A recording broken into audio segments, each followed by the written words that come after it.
मित्रों, कहानी को अंत तक सुने क्योंकि ये एक सच्ची घटना है। एक राजा संध्या के समय अपनी महल के छत पर घूम रहा था। तभी उसकी नज़र नीचे बाजार में जाते हुए घूमते हुए मौज में संत पर पड़ी। संत बड़े ही मस्त होकर ऐसे चल रहा था मानो उसकी दृष्टि इस संसार में है ही नहीं। राजा बहुत अच्छा और संस्कारी पुरुष था। राजा ने अपने सैनिकों को वहाँ पर बुलाया। सैनिकों ने राजा की आज्ञा का पालन करते हुए संत को महल के अंदर लेकर आए। संत महल में राजा के सामने आकर बैठ गए। राजा तो पहले अपनी धृष्टता के लिए उनसे माफ़ी मांगते हैं क्योंकि राजन बहुत ही सज्जन और नेक पुरुष थे। संत तो पहले राजा को देखकर हंसने लगे। उसके बाद पूछो राजन, तुमने मुझे इस फ़कीर को इस महल में जगह क्यों दी? और तुम्हारे मन में कुछ प्रश्न हैं तो उससे बेझिझक पूछ सकते हो। झट से राजन ने कहा कि भगवान हमको कैसे मिल सकते हैं और कितने शीघ्र मिल सकते हैं, क्या इसका जवाब आपके पास है? संत ने महाराज जी से कहा, राजन, यह बात तो आप जानते ही हैं, फिर आप क्यों पूछ रहे हैं? राजा ने पूछा, कैसे? क्या मतलब है आपका? मुझे कुछ समझ नहीं आया। कृपया करके इस चीज़ पर आप रोशनी डालें।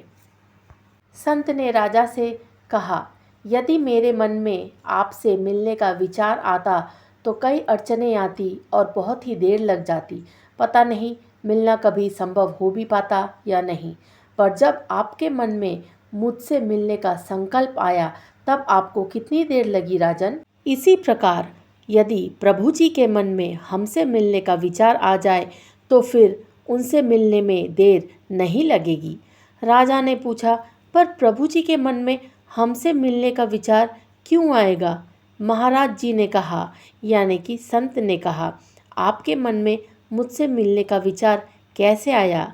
राजा ने कहा, जब मैंने देखा कि आप एक ही धुन में चले जा रहे हैं और सड़क, बाजार, दुकान, मकान, मनुष्य, किसी भी चीज़ की तरफ आपका ध्यान नहीं है, तब मेरे मन में आपसे मिलने का विचार आया। संत बोले, राजन, ऐसे ही तुम एक ही धुन में भगवान की तरफ लगे रहो, अन्य किसी बात की तरफ मत देखो। उनके बिना रह ना सकूं तो भगवान के मन में भी तुमसे मिलने का विचार ज़रूर आएगा। भगवान की भक्ति करते समय केवल अपने लिए सुखों की कामना करना व्यापार जैसा होता है। सच्चा समर्पण तब भी है जब आप बिना किसी फल की अपेक्षा की भक्ति करते हैं। भगवान के दर्शन के लिए महल या सिंहासन से नहीं मिलता, बल्कि ईश्वर की निष्काम भक्ति, सच्ची भक्ति और मन की शांति से ही मिलता है। यह एक आंतरिक अनुभव है जब आपको लगेगा कि ईश्वर आपके साथ है और आपको हर पल ऊर्जा और शक्ति मिल रही है।